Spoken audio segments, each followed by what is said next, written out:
Imagine for a moment someone meets you for the very first time. Within a handful of seconds, they have already decided if they like you, if they trust you, or if they want to keep their distance. It sounds severe, doesn't it? But it's a fundamental aspect of human interaction. In our fast-moving world, first impressions are not merely important, they are foundational.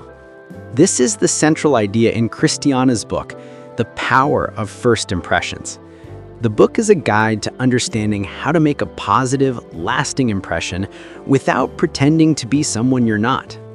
So let's explore the science, the psychology, and the art behind creating an unforgettable first impression, one that can open doors and build respect. Cristiana begins with a powerful analogy. Your first impression is your personal advertisement. In the same way a brand uses advertising to shape its public image, your first impression broadcasts how others should perceive your value, your confidence, and your trustworthiness. Have you ever considered how quickly this happens? Studies suggest people form opinions about you within just 7 seconds of meeting. Once that opinion is formed, it becomes incredibly difficult to change. For this reason, whether you're in a job interview, on a date, or at a social gathering, those first few moments can set the tone for the entire relationship that follows. To understand this, we have to look at the psychology behind it. Cristiana explains the brain's role in this rapid judgment. When we meet someone new, a part of our brain called the amygdala instantly goes to work. It scans the person's tone of voice, their posture, and their facial expressions. It makes an immediate assessment along several lines: safe or unsafe, confident or insecure, friendly or cold. This is why when you appear nervous, distracted, or unsure, people may subconsciously lose confidence in you. But when you carry yourself with a calm, confident, and warm demeanor, people are naturally drawn to you. They feel they can trust and connect with you. The key here isn't about achieving some kind of perfection, it's about the energy you project. Now, it's a common saying that appearance isn't everything, and it's true, but it is where the impression begins. Cristiana puts it this way: before you speak, your appearance has already spoken for you. This means your clothes, your grooming, and your overall presence are silently communicating who you are. A few simple habits can make a significant difference. Wearing clean, well-fitted clothes, keeping yourself well-groomed, paying attention to your hair, nails, and shoes, and offering a natural smile. Research indicates that people who dress slightly better than the average are perceived as smarter, more capable, and more confident. So dressing well isn't an act of vanity, it's a strategic choice. Beyond appearance, there's the magic of body language. Cristiana calls this the silent communicator. Your posture, your gestures, your movements, they can say far more than your words could. She offers a few golden rules. Maintain steady eye contact. It shows confidence. Smile genuinely. It creates warmth and puts others at ease. Keep an open posture, which means not crossing your arms, as that can signal defensiveness. And when you shake someone's hand, offer a firm handshake, but not a crushing one. She summarizes this balance with a memorable line: stand as if you own the space, but speak as if you respect others. This combination of confidence and humility is what truly makes people like and remember you. Of course, what you say matters, but as the old age goes, it's not what you say, it's how you say it. Cristiana explains that your tone, pitch, and clarity are vital to communication.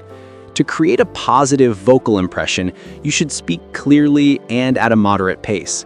Try to avoid filler words like or as they can undermine your credibility. It's also helpful to add a little energy to your tone without sounding aggressive. Your voice is a carrier for emotion. When your tone is calm yet confident, people pay attention and give more weight to your words. This brings us to what might be the most important element of all: emotional intelligence. Cristiana offers a profound insight. People don't remember what you said, they remember how you made them feel. This is the heart of emotional intelligence, the ability to understand the feelings of others and respond with empathy. So, how do you make a strong emotional impression? Listen more than you speak. Show genuine interest in what the other person is saying. Avoid being judgmental. When people feel seen, respected, and understood by you, they almost instantly form a positive connection. The goal isn't to impress them with your own accomplishments, it is to make them feel important. And in our modern era, the first meeting isn't always face-to-face. Cristiana wisely reminds us, in today's world, people meet you online before they meet you in person. Your digital image, your profile on LinkedIn, Instagram, or even your WhatsApp photo forms a first impression too. It's important to make sure your online presence is clean, confident, and consistent with who you are in real life. Use a clear, professional-looking photo. Keep your bios simple and authentic. Double-check your posts and captions for grammar or spelling mistakes. Your online persona should be a representation of your true self, not a manufactured version designed to impress others. This all leads to the next step. First impressions open the door, but lasting impressions keep it open. Making a good initial impression is a great start, but maintaining it requires consistency. You do this by keeping your promises, showing gratitude, and remaining authentic in every interaction. Small gestures like remembering someone's name or offering a sincere thank you go a long way in leaving a positive mark. But what if things go wrong? Let's be honest, we all have moments where we don't make the best first impression. Cristiana's advice is simple. That's okay. A bad first impression can often be fixed, not with elaborate explanations, but with consistent positive actions over time. Be patient, be kind, and demonstrate through your behavior that you are reliable and genuine. The key is to avoid over-apologizing or over-explaining. Simply let your growth show through your actions.